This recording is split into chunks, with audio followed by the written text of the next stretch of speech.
Hello বন্ধুরা, শ্রেণিকা শ্রীজার নতুন আরেকটি ভিডিওতে জানাই সকলকে স্বাগত। আশা করি তোমরা সকলে ভালো আছো আর অনেক অনেক সুস্থ আছো। আজ শ্রেণিকা শ্রীজাকে নিয়ে আমরা যাচ্ছি একটা জায়গায় ঘুরতে। তো গতদিন আমি একটা ভিডিও দিয়েছিলাম যেখানে শ্রেণিকাকে আমি আগে উঠতে বলেছিলাম আর শ্রেণিজাকে উঠতে বলেছিলাম ওর পরে।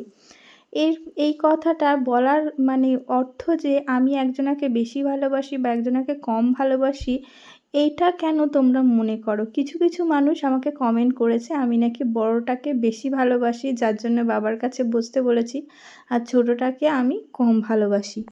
আচ্ছা, ছোটোটা কি আমার পাশে বসবে না? ও যদি ওর বাবাকে ছুঁয়ে থাকে, ছোটোটা তো আমাকে ছুঁয়ে থাকবে। তাহলে আমি কাকে কম কাকে বেশি ভালোবাসি এই কথা তোমরা কিন্তু মাপতে এসো না, কারণ তোমাদের মাপার মতন ক্ষমতা নেই। আর শ্রীনিজাকে আগে বসাই না, এর কারণ ও যখন আগে বসে, ওর বাবার সাথে বসে, তখন কিন্তু একটু দুষ্টুমিটা বেশিই করে, নড়াচড়াটা করে, যে কারণে ওদেরকে কিন্তু শ্রীনিজাকে আমার পাশে পেছন দিকটা বসাই, যাতে ওর বাবার চালাতে কনসেন্ট্রেটটা নষ্ট না হয়। শ্রীনিকা কিন্তু অত দুষ্টুমি করে না, শান্তভাবেই থাকে। আর এই টুইন বেবি আমার হওয়াতে আমি বুঝেছি অনেক মানুষই এইটুখানি বাচ্চাদের নিয়েও তুলনা করো, যে একজনাকে কম একজনাকে বেশি ভালোবাসি। আচ্ছা, ওরা তো সব দিক থেকে একরকম, একটাকে কম একটাকে বেশি কেন ভালোবাসবো বলো তো? একটা মায়ের বিচার করার মতন তোমাদের কোনো ক্ষমতাই নেই। তোমরা অযথা এই ধরনের কমেন্ট করে শুধু শুধু সময় নষ্ট করো। দুটো সন্তানই আমার। কোন জামাটা? এই জামাটা? এটা তো তোমার ছোট হয়ে যাবে মা। বুনুকে তোমার কোন কালারটা পছন্দ বলো? কোন কালারটা? সবথেকে এই কালারটা ভালো লাগে।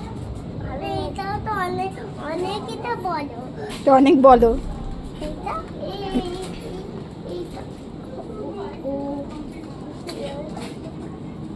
জামা পছন্দ করতে বলেছিলাম, তুমি কাকে পছন্দ করলে?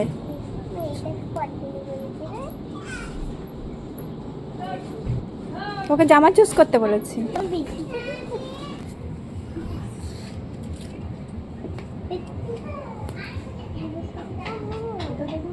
কে মা? ওই যে দাদা দিদি। ভাই কোথায়? এটা তো দিদি। হ্যাঁ দিদি, এটা হচ্ছে বোন, এইটা হচ্ছে বুনু, এটা হচ্ছে দিদি। তোমাদের মতন।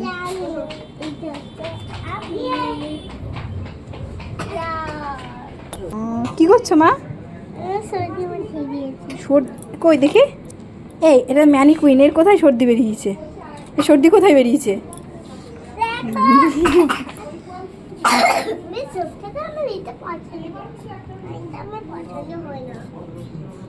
নিজে তো মুছতে পারো না, আবার ওকে মুছিয়ে দিলে নাকটা। নিজে তো মুছতে পারো না নাক।